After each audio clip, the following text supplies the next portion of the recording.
एक बार की बात है, घने जंगल के बीच बसे एक छोटे से गांव में लिली नाम की एक युवती रहती थी। वह अपनी दयालुता और छोटे बड़े सभी प्राणियों के प्रति अपने प्रेम के लिए जानी जाती थी। उसने अपना अधिकांश समय जंगल में भटकने, उसके रहस्यों को जानने और प्रकृति की सुंदरता को निहारने में बिताया। एक दिन जंगल में भटकते हुए लिली को एक घायल पक्षी जमीन पर पड़ा मिला। उसने सावधानी से उसे उठाया और वापस अपनी कुटिया में ले गई।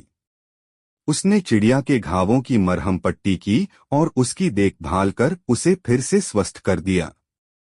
दिन हफ्तों में बदल गए और पक्षी लिली की देखरेख में मजबूत और मजबूत होता गया।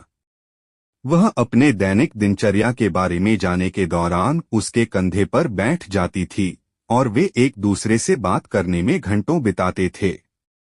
एक दिन चिड़िया ने लिली से साफ और स्पष्ट आवाज में बात की। मेरी जान बचाने के लिए धन्यवाद।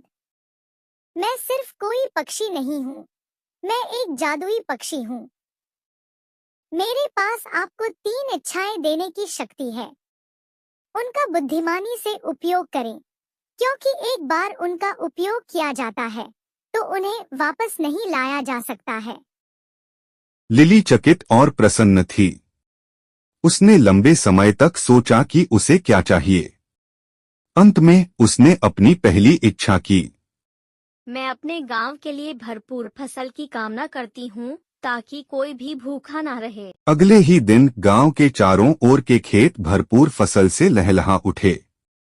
लिली की दयालुता के लिए ग्रामीण चकित और आभारी थे। अपनी दूसरी इच्छा के लिए लिली ने सभी प्राणियों की भाषा को समझने की क्षमता की कामना की।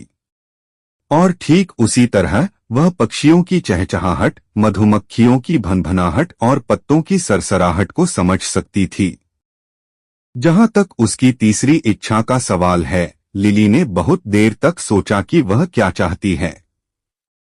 अंत में उसने अपनी इच्छा व्यक्त की। मैं हमेशा प्यार और खुशी से घिरी रहना चाहती हूँ। और ऐसा ही था।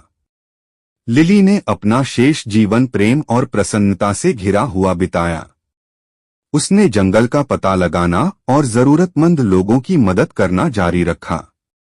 और यद्यपि उसने कभी कोई दूसरी इच्छा नहीं की, वह जानती थी कि जादुई चिड़िया हमेशा उस पर नजर रख रही थी, उसकी इच्छाओं को पूरा करने के लिए तैयार थी, अगर उसे उनकी आवश्यकता थी। यह कहानी हमें सिखाती है कि दयालुता, प्रेम और कृतज्ञता महत्वपूर्ण गुण हैं जो हमें खुश और संतुष्ट जीवन जीने में मदद कर सकते हैं।